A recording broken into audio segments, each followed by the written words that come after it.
Assalamualaikum. Perkenalkan, nama saya Ramadhini, NPM 20641042, periode Pendidikan Matematika dari Universitas Islam Riau. Guru pembimbingnya Dr. Lilis Mariana Anggraini, MPD. Dalam video ini saya akan menjelaskan tentang karakteristik perkembangan kognitif, sosial, dan moral masa remaja dan dewasa.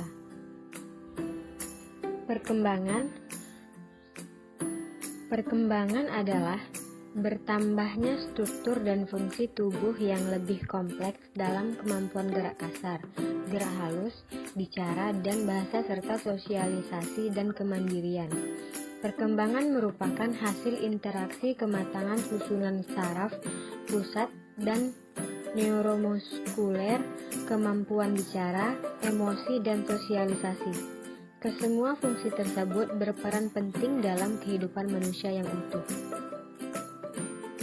Perkembangan kognitif atau intelektual, yaitu Piaget, tahap operasional formal, operasi, sama dengan kegiatan-kegiatan mental tentang berbagai gagasan. Selanjutnya dapat berpikir logis tentang berbagai gagasan yang abstrak, sistematis, ilmiah dalam memecahkan daripada berpikir konkret. Usia 16 tahun, berat otak sudah menyamai orang dewasa. Lalu, terjadinya lingkaran lobe frontal yang berfungsi sebagai kegiatan kognitif tingkat tinggi atau merumuskan perencanaan strategis atau mengambil keputusan. Selanjutnya, cara berpikir berkaitan erat dengan dunia kemungkinan atau world of possibilities.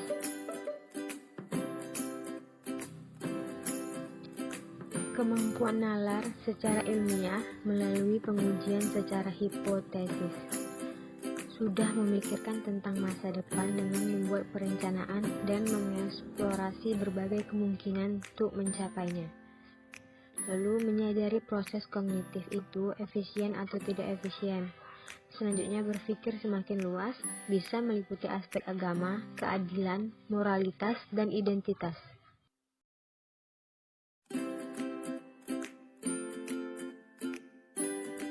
Perkembangan sosial terbagi menjadi 4 bagian. Yang pertama, berkembang, social cognition, kemampuan memahami orang lain atau hubungan akrab, persahabatan atau pacaran.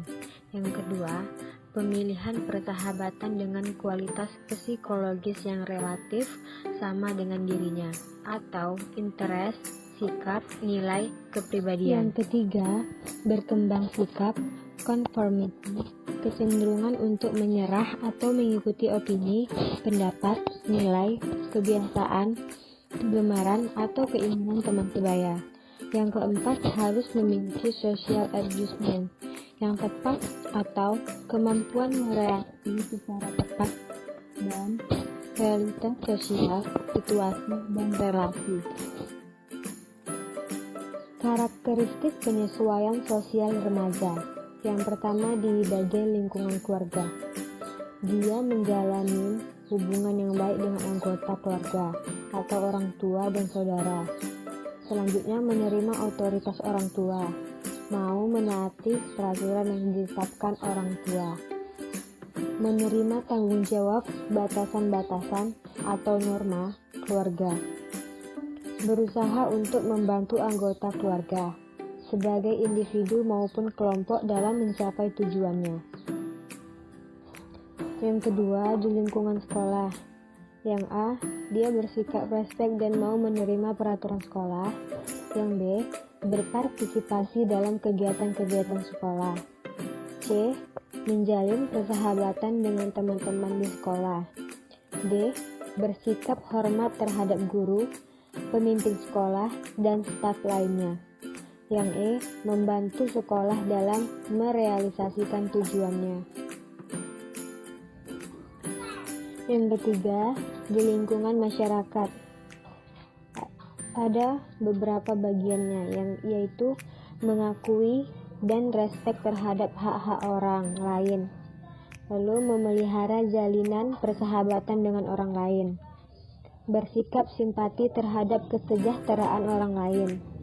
bersikap respek terhadap nilai-nilai hukum, tradisi, dan kebijakan-kebijakan masyarakat. Perkembangan moral terbagi menjadi beberapa bagian. Yang pertama, tingkat moralitas remaja sudah lebih matang, hasil interaksi sosial dengan orang tua, guru, teman sebaya, atau orang dewasa lainnya.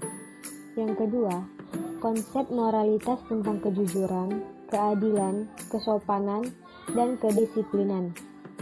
Yang ketiga, perilaku moralitas sebagai pemenuhan fisik dan psikologisnya, atau adanya rasa puas dari penerimaan dan penelitian positif dari orang lain tentang perbuatannya.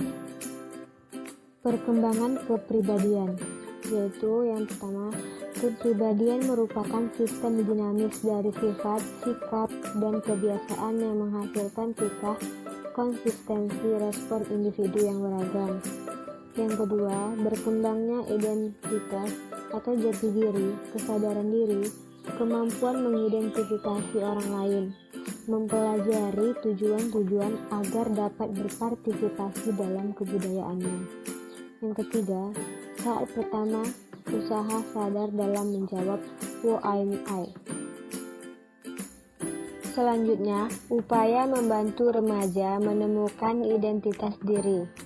Yang A, berilah informasi tentang pilihan-pilihan karir dan peran-peran orang dewasa. Yang B, membantu siswa menemukan sumber-sumber untuk memecahkan masalah pribadinya atau melalui guru konseling. Yang C, bersikap toleran terhadap tingkah laku remaja yang dipandang aneh. Caranya, mendiskusikan tentang tata krama dalam berpakaian. Yang D, memberi umpan balik yang realistik tentang dirinya. Caranya, berdiskusi dengan siswa, memberi contoh orang lain yang sukses dalam hidup. Baiklah, hanya itu yang bisa saya sampaikan. Lebih dan kurangnya saya mohon maaf. Saya akhiri. Wassalamualaikum warahmatullahi wabarakatuh.